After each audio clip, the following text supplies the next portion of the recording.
Hello everyone, Zane here and welcome to my channel. Hope you're having a great day so far. In this video, we're going to be going over some basic advice for new tanks who want to try tanking for the very first time in Final Fantasy XIV, and also how to deal with tank anxiety. So this is only going to be from level 1 to 50, because I don't want to overwhelm new players. Alright, we're only going to be doing Paladin / Gladiator and Marauder / Warrior in this video. We will get to more advanced stuff from 50 to 80, and then we'll do Dark Knight and Gunbreaker down the road. Obviously, when Endwalker comes out in November, most of this stuff will change.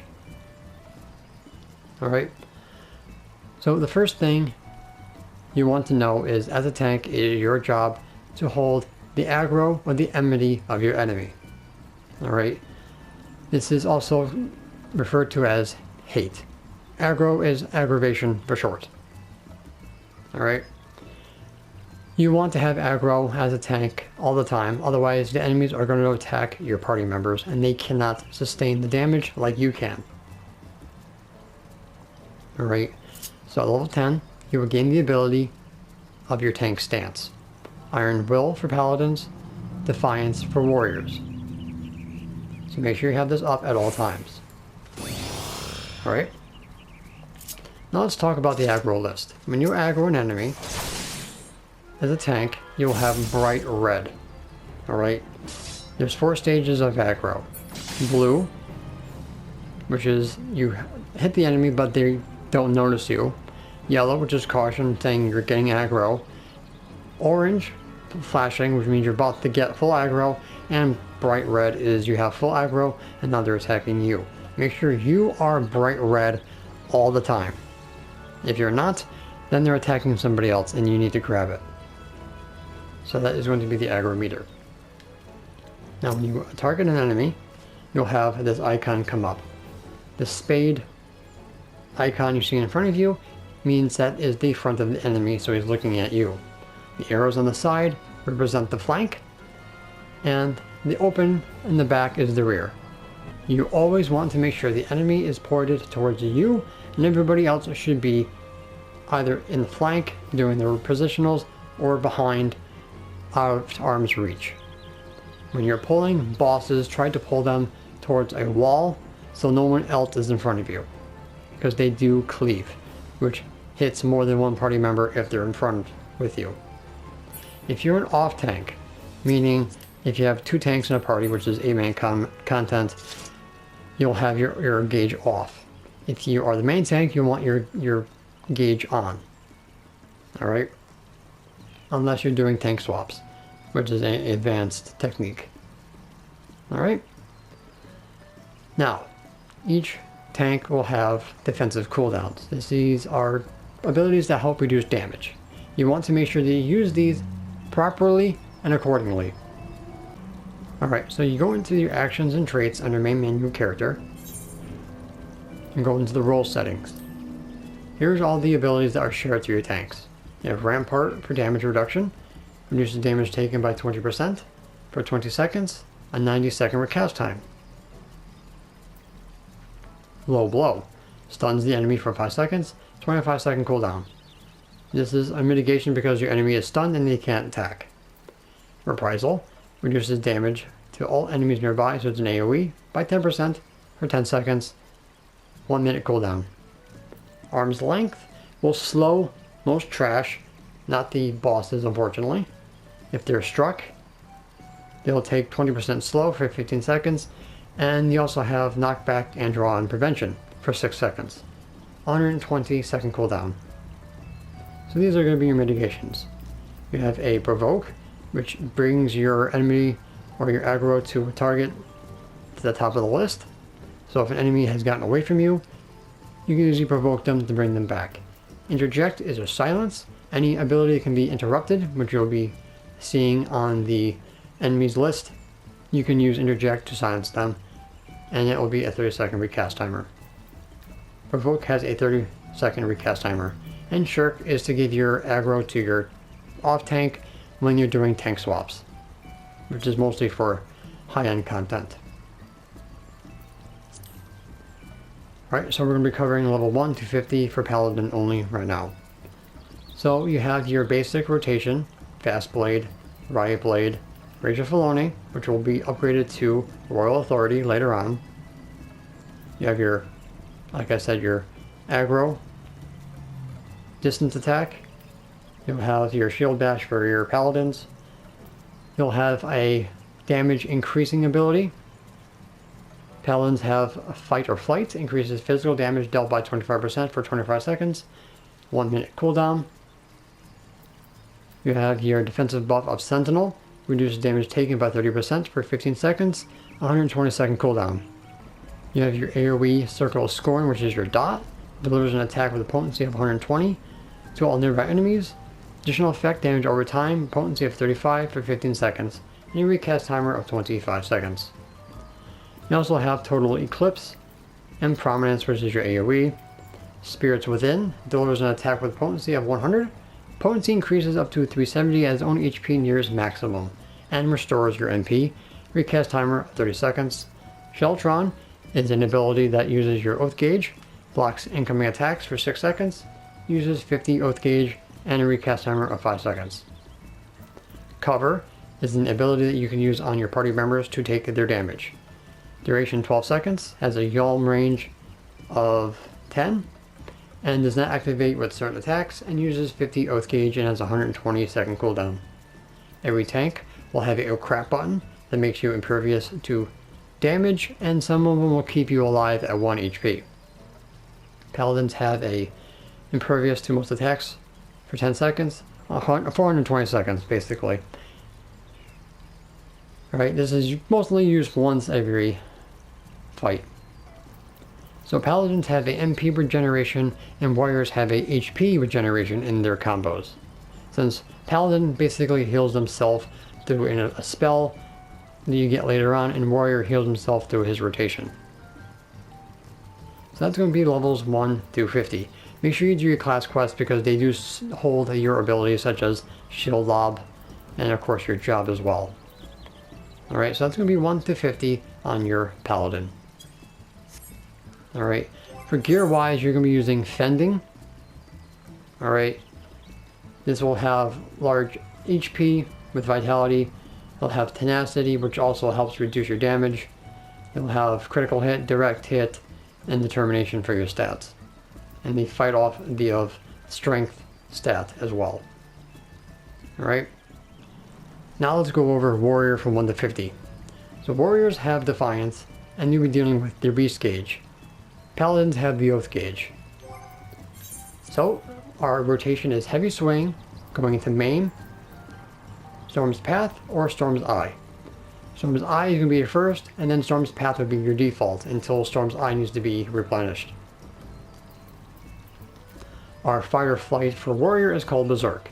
Makes all attacks crit and direct hit automatically for 10 seconds, and extends your Storm's Eye buff by 15 up to a maximum of 60. Overpower is your AoE cone in front of you for 180 degrees, and Mythril Tempest is your follow-up. Tomahawk is your distance attack. Storm's Path will be your self-heal for potency of 250. It will give you 20 Beast Gauge. Threat of Battle increases max HP by 20% and restores the same amount. Increases HP recovery by healing actions on self by 20% for 10 seconds. 90 second recast timer. Vengeance reduces damage by 30% and delivers an attack or reflect damage of 55 potency every time you suffer physical damage for 15 seconds. 120 second recast timer. Home Gong embraces yourself for enemy onslaught, preventing most attacks from reducing your HP less than 1 for 8 seconds. Target is binded by a chain. Recast timer of 240 seconds. Because it's not as powerful as Paladins, it has a shorter cooldown. Storm's Eye will give you a 10% damage increase up to 60 seconds, but it will give you 30 seconds at first. And it increases your Beast Gauge by 10. While Paladin's gauge goes up by auto, Warriors goes up by doing your rotation. And your Beast uses your Beast Gauge and does a damage of potency of 350. Cost 50 Beast Gauge to use. Steel Cyclone is going to be your AoE with your Beast Gauge of 220 potency to all nearby enemies, and it costs 50. Infuriate basically gives yourself beast gauge by 50. It has a charge time of 60 seconds. You have the chance of using it twice. This is what charges are. Instead of waiting for your cooldown to come back out, you will be able to use it twice in a row, and then it goes on its cooldown timer. And it only can be used during battle. Alright, so that is going to be from 1 to 50. So when you're doing your rotation, you're going to start off by using heavy swing, going into main, start by doing I, going back and start your rotation again, and then do path. And then you'll get 50 beast gauge, and then you can do your abilities that use beast gauge, which you can see are glowing. Alright, so that's how you do for warrior.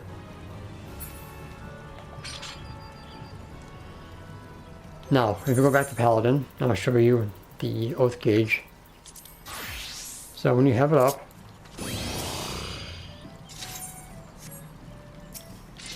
and you start auto attacking the enemy, your beast gauge goes up by 5 every single time.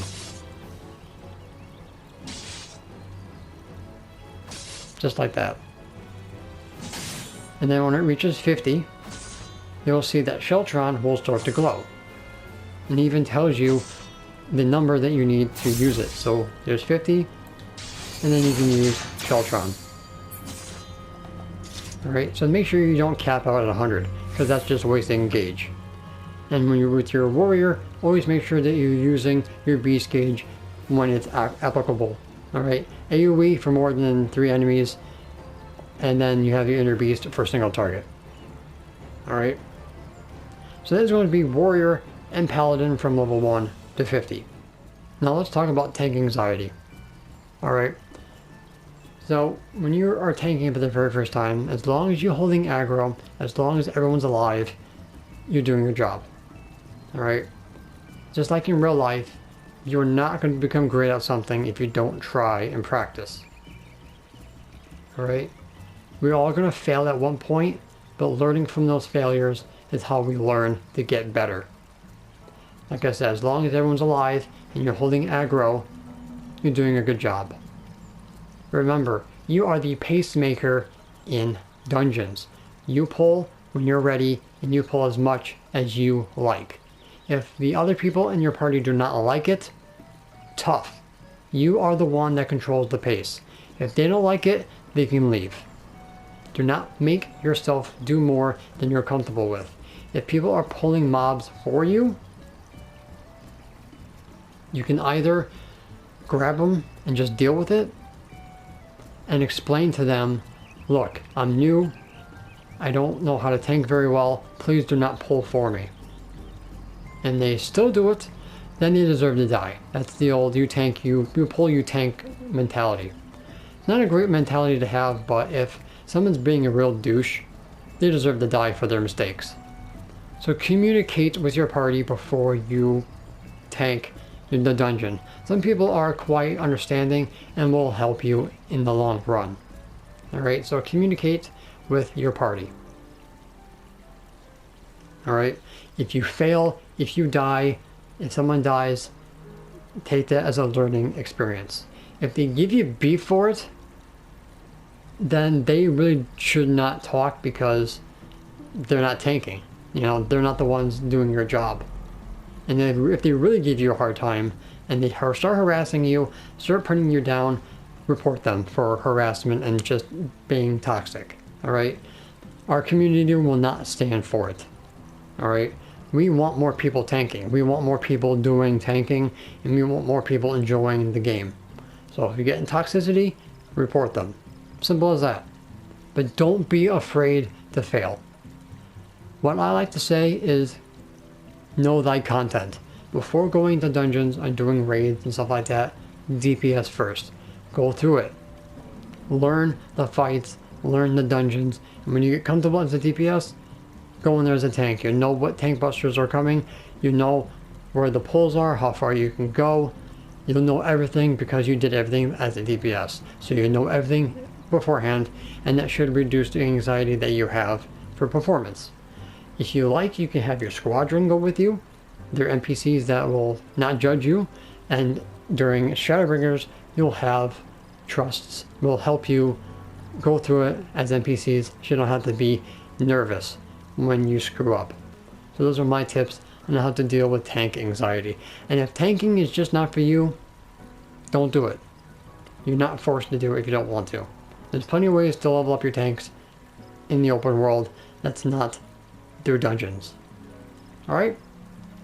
So guys, that is going to be for this beginner's guide. I'll probably will do higher level guides for tanks. When Endmarker comes out, most of this stuff will be changed with new abilities and reworks of any kind if there are any. Alright? So guys, that's pretty much going to be it for this video. Thank you so much for watching. Don't forget to leave a like if you found this useful. Any comments, questions, and or concerns about anything in this video, please put them in the comment section down below. I'll be more than happy to help you guys out with any questions you may have. And of course, don't forget to subscribe to my channel if you're new for more Final Fantasy XIV content and join the First Brood. As a reminder, make sure you hit that notification bell next to my subscribe button. This way you guys don't miss an upload, and follow me on all my social media at Zane Lionheart on Twitter and Facebook. And if you like, you can join my Discord channel. The link will be in the About section of my YouTube channel at the bottom, or click the world icon on the YouTube banner. So until next time, may you forever walk in the glorious light of Lord Bahamut. Take care guys, and make sure to have fun.